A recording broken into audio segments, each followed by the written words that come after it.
Welcome back to my YouTube channel, guys. Welcome to another video. I'm back with another video. I feel like I'm on a roll. I'm actually on my third book of the year. Before I tell you what I'm going to read on this vlog, let me just tell you with the two books that I've read so far. I've read Bride by Ellie Hazelwood. Actually started it late in December and finished it early in January. Was a nice start to open up the year. It was really fun. I really enjoyed being that role. Even though I was slightly confused by certain things, I just enjoyed the characters as well. I loved Misery. I also loved Lowe, but I absolutely loved them as a character. With this book, we're following a vampire and a werewolf. They are entering a marriage of convenience to show that there is no animosity between the two tribes. This book starts as Lowe is not insanely obsessed with Misery, but with each chapter get 2 or 3 lines from Lowe and you get to see what he thinks of Misery, and I really loved it. I also loved the mystery part of this book. Misery is looking for her friend who went missing a couple of months ago. She thinks the werewolf or Lowe knows something about the disappearance of her friend, and I absolutely loved it. I really enjoyed the romance and the friendship that Misery and Lowe formed. I really loved it. I understand the hype behind this book specifically. Second book, I did pick up a book that has been on my physical TBR for the longest of time, which is Meet Me in Another Life by Catriona Sylvie. I'm glad that I actually read this book and I was done with it. I didn't like it at all. The premise of this book is amazing. We have Thora and Santi, and they meet each other as different people every single time. Like in all their lifetimes, they will meet each other. They just don't know why they keep coming back. They keep dying and coming back as the same people, just in different forms. Teacher and student, a father and daughter, they are lovers.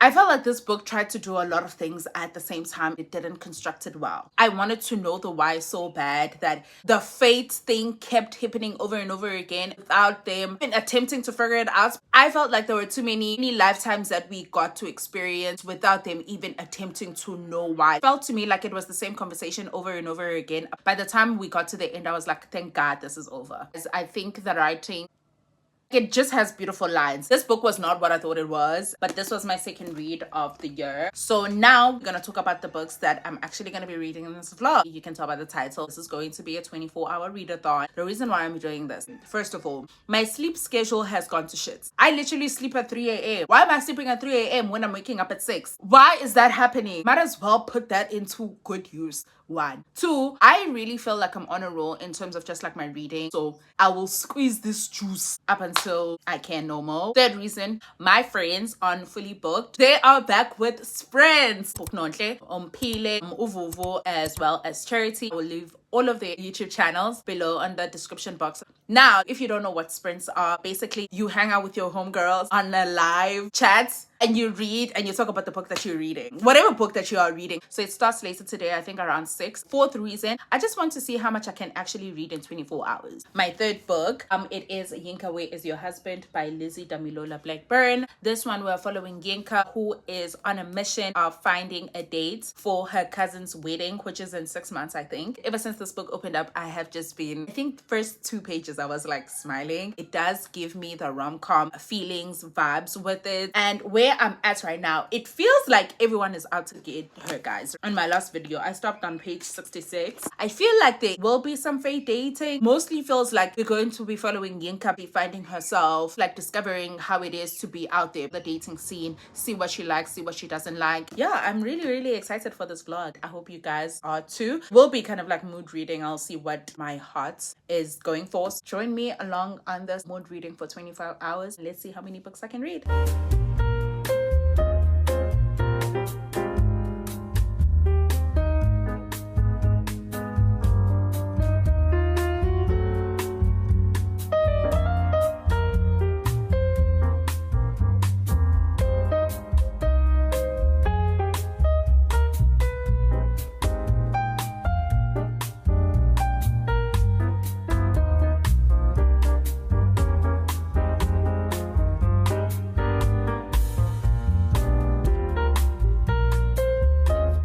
Doesn't have any haters, just know that I'm dead. I don't know if I'm late or the sprints haven't started yet. It's already 7:30. The sprints haven't started yet. I've read about 86 or 80 pages. I'm not sure. I started on page 66 and I'm currently on page 153. So far the thoughts are still the same. I feel like everything and everyone is against Yinka. She's also just doing things that I don't support. There's no need for you to change yourself for a man. Like, but that's my prerogative. She's also doing some dumb stuff to get a man's attention, and I'm just like, girl, stand up. Some of the things that Yinka is like doing, sometimes it's just like, look at what's in front of you. Just like, no, it's over there.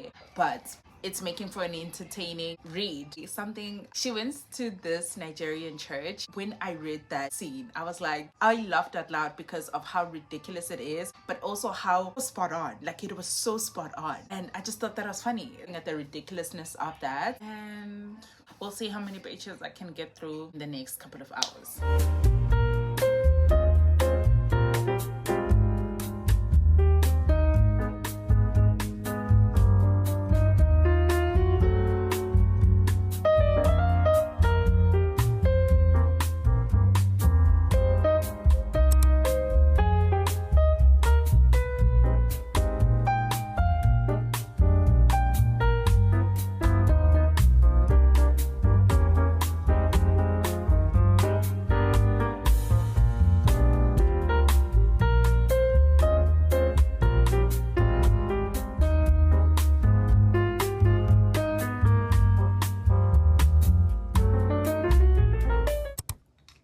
Hi guys, good morning. I did wake up this morning and join the sprints. I'm currently on 4 hours and 8 minutes, and I'm currently on page 252. This morning, I know that I was on page 191. I think last night I read about 40 pages. This morning I read from 191 up to 257. That's like the updates with the pages. So now let's talk about this book. Yinka, where is your husband? Girl, do you even need one? Yinka is a 31-year-old, but she's behaving like she's 22. I'm not saying that certain behaviors have ages, but I was like, come on. But also understanding that this is kind of like, it's a self-discovery type of book. We're seeing Yinka trying on these different costumes in order to appease to men. Understanding that there are so many factors into her trying on these characters. Besides her mom and her aunties as well, this pressure from her peers. She has this cousin who is married and has kids. She just looks down on her. As a sister who's also married and has a kid on the way, she feels like as an older sister she should already have those things. As a 31-year-old, I don't think you should be doing this. But I like the humor. I'm learning quite a few words. Not that there's a lot of words that you need dictionary for, but I just like how certain words are put in this book are making me actually go to the dictionary and look up the word. I was shocked by what Alex, who was our prospect date, I guess, like, he dropped a bomb and I was not expecting it. There are two other guys that keep being mentioned, and I'm just like, well, who's the one is she going to end up with? It's like really interesting just going through that journey. It's just like being Yinka, and I love what the author has done in that, like, or structuring the book that way to feel like I'm actually the character going through these things. Now I'm wondering, will she go by herself? Will she actually go by herself to the wedding? I'm enjoying this book. I will be reading for the next hour or so. There is another sprint later tonight. I think it's 7. We'll be checking that out as well. I can finish this book today, and the book is 300 and almost 400 pages. Damn, I didn't realize it was this long. So far so good. Let's just see where Yinka goes. I'll come and tell you when we finally know where she's going. You know how I was like, I'm learning so many words, like finding myself having to open up the dictionary and stuff. Just learned the word loquacious. It means talkative, or it's synonym to being talkative. Loquacious. Loquacious?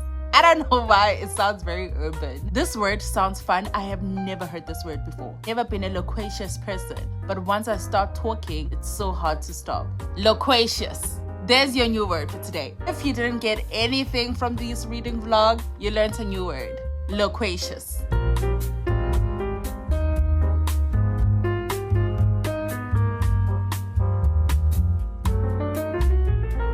Hi guys, I'm finally done with Yinka, Where Is Your Husband? I really enjoyed this book. I thought it was funny. It was written well. And I just loved the ending. I think the ending was done really, really well. I just love things that were talked about. I think working in certain working environments and so having a different friend groups. But we see Yinka discovering herself, right? Truly accepting who she is. I feel like for the better half of this book, we really got to see Yinka's personality. It did take me about like 6 hours and 30 minutes to finish this book. But overall, I really did enjoy this book. I'm giving it a 3.5. I think it was well done. Though I just didn't like the fact that it was too long, because at some parts I was like really bored. And since I am mood reading, my heart is calling to this. And I know I just got this book. My physical TBR is literally screaming at me. But to be honest with you, I'm not listening to them girls. They will get their chance. But right now, let my homegirl shine. I'm picking Writers and Lovers by Lily King. Really excited. I have high expectations of this book. If I don't like this book, I will be pissed off. I'm just gonna make myself some iced coffee. So without further ado, let me just read this book. I'll tell you if something happens, okay?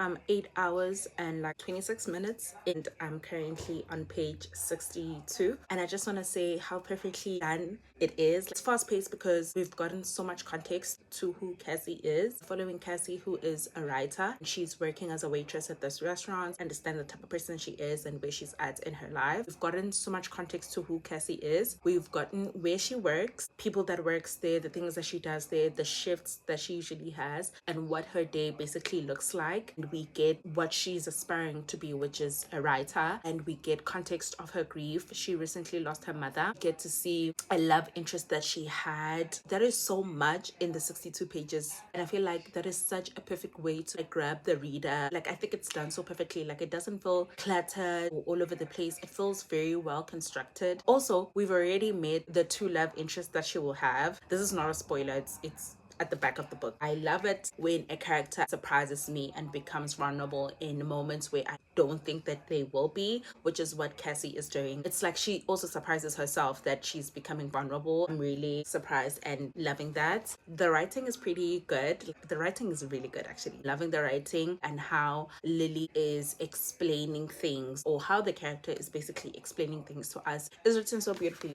That's such an interesting way to explain something being at its early stage. The line says, "It was strong, whatever was between us, thick like the wet air and the smell of every green thing ready to bloom."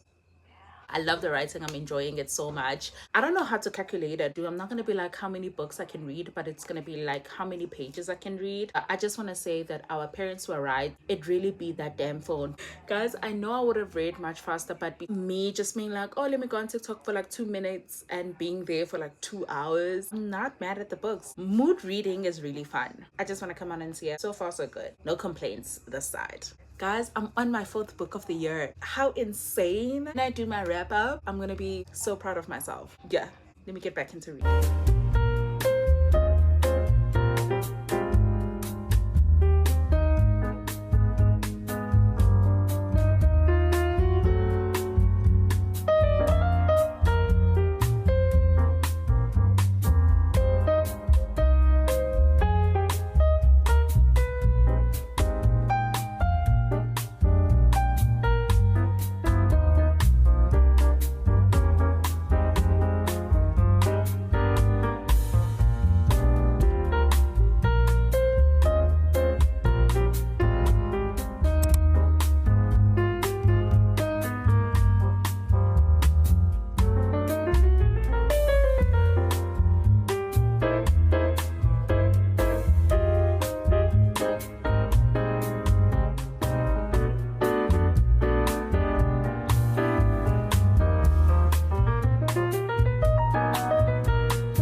It doesn't look nice at all. That's Izoa. Morning, guys. It is Sunday morning, and on page 142, I have a few thoughts. I think I did talk about how fast paced it was. We got into Cassie's world pretty quickly, and we got to know her. She played golf when she was in high school, a little bit in college, and then she stopped, and then she kind of like explains why she has a rocky relationship with her father. It's more character driven than it is plot. The plot is her life. We already met Silas and Oscar, and we got to know Oscar. I like him. And he was described as Kevin Costner. Kevin Costner is hot. Anyways, he has two little boys. Their scenes are cute. I like them. Going through a moment of, do I like Oscar? Do I not like him? He's a writer as well. He is a published author, actually. I really, really, really love the writing.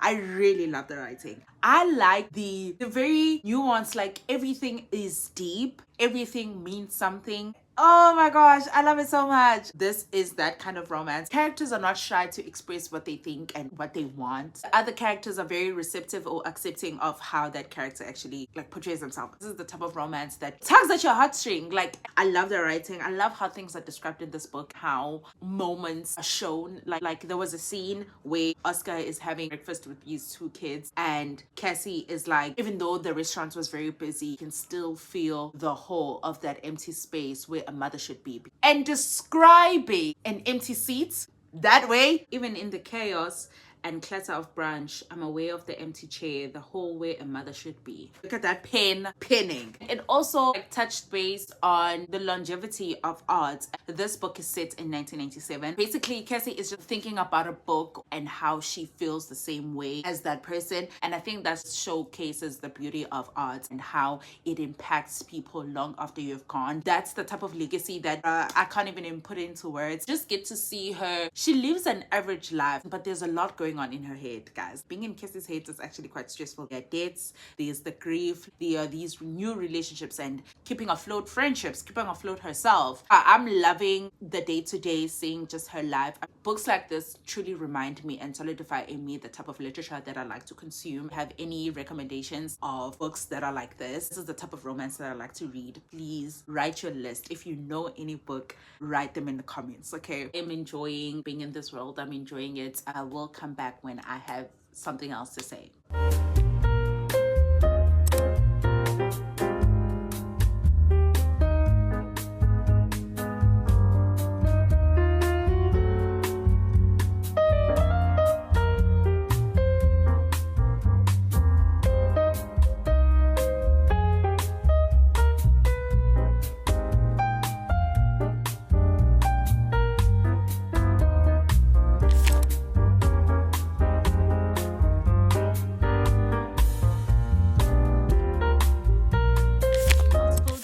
Since I last spoke to you, giving you guys any kind of updates. Yes, it's been a couple of days actually since I finished my readathon. I actually left at like 23 hours and some minutes. I think like some 30 minutes. I finished the book, started a book and finished that book. Let's just talk about it. I read Writers and Lovers by Lily King. I absolutely love this book. This book is definitely like a 4.5. I don't think I gave you guys like a full synopsis of what this book is about. We are following Lily in her life. She is a writer and she's writing this book. It has taken her over like 6 years. It's basically taking us through the day-to-day of her life, being a waitress at this restaurant, dealing with the grief of losing her mother, explaining the rocky relationship that she has with her father. So just like the type of relationships that she has in this life that she has for herself. One of the main things is the romance between between Cassie and Oscar as well as Silas is portrayed as if there's going to be a love triangle. I did not feel that love triangle that much of like tension, like, because we didn't get so much of Silas's part. I felt like we got more of Oscar and Cassie's relationship than we did with Silas and Cassie. We saw Silas, but I was craving more. I think